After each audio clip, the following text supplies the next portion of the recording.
Hi, John Greger from Cold Snap Photography with some more tips and tutorials. Today I'm going to be talking about using prime lenses with the Fuji X-T system. I have three different brands of prime lenses that I use. The Fuji, the Zeiss, and two from Voigtlander. I'm going to look at each one of these brands separately, and we'll talk a little bit about what I like about the various lenses. The first brand that I'm going to talk about is Voigtlander. Voigtlander is an old German lens manufacturer. It's been around for many, many years. They have a wonderful classic look to the coatings on these lenses that render color and black and white tones in a really nice classic way. This one right here is the 18mm Color Scopar f2.8 lens. At 18 millimeters on the APS size sensor, it translates to about a 28mm lens, fairly wide, good for street use or anywhere that you're working with people. It's got a very low profile, and so it's unobtrusive. The focus lever is right down here on the bottom, which is easily handled with one finger on the focus, and the focus is right on. It is dead nuts on. Both of these lenses pass a lot of light, so it makes the focusing easier. The Voigtlander lenses are manual focus only. That might take some getting used to. The 23mm, which is right here, is an f1.2 lens. Very, very fast. And even though the front element is quite small, like I said, these things pass light like nobody's business. This 23mm at 1.2 in particular passes light like a monster. Really good for late night, low light situations where you're on the street or in any situation where you're shooting in very low light. These lenses are very sharp, they're easy to focus, they are a compact, lightweight lens, and they make a great addition to the X-T system. The next brand we're going to talk about is Zeiss. Zeiss, like Voigtlander, is an old German lens manufacturer, been around for many, many years. They have a very classic look, very similar to the Voigtlander, really nice smooth tones and color rendition. These lenses render a scene in a very, very nice way.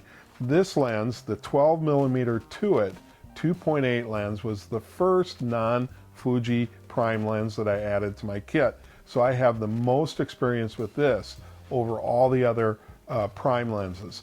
And this lens works very well for night skies. This is my go-to lens for night skies. Because of the 12mm, which is equivalent to about 18mm, it's the widest prime lens that's available for the Fuji X-T system. 2.8 makes it a nice fast lens for night skies.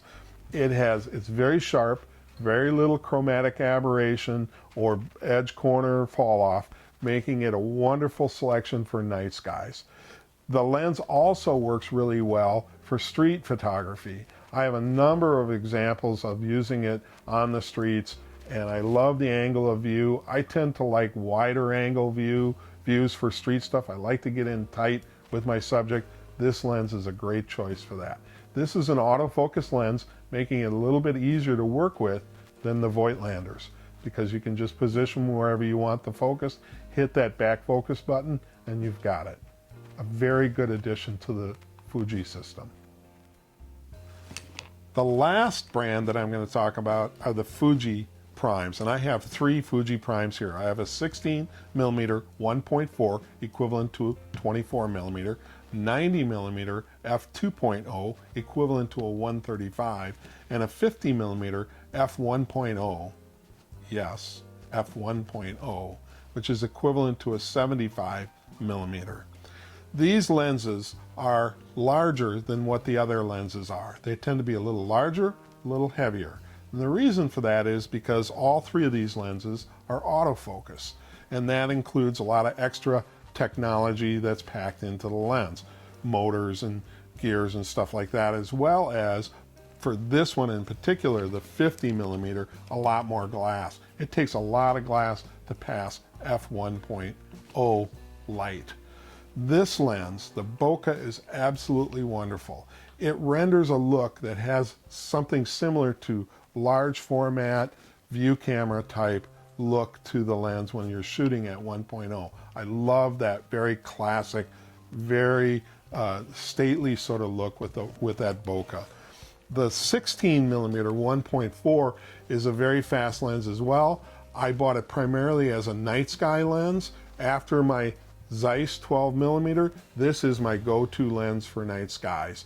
A lot of times I'll use it in a vertical fashion and shoot many frames and do a panorama stitch for night skies. This lens works really well for that. It's got great characteristics as far as the chromatic aberration and edge sharpness, edge to edge, very little chromatic aberration.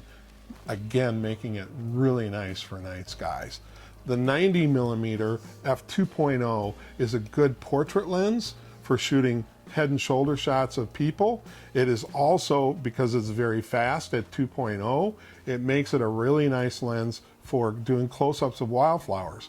I use it with a 16 millimeters of extension tube on there, and you can get quite close to wildflowers or bugs or critters. So it's a really good nature lens too. And as I said, because of the 2.0, you can open it up, get a really nice soft background look to it.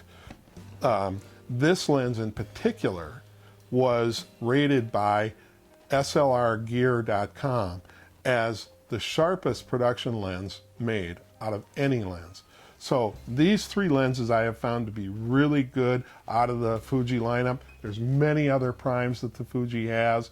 It's hard to go wrong with a Fuji prime lens because they have such wonderful image quality and are typically very well built and designed.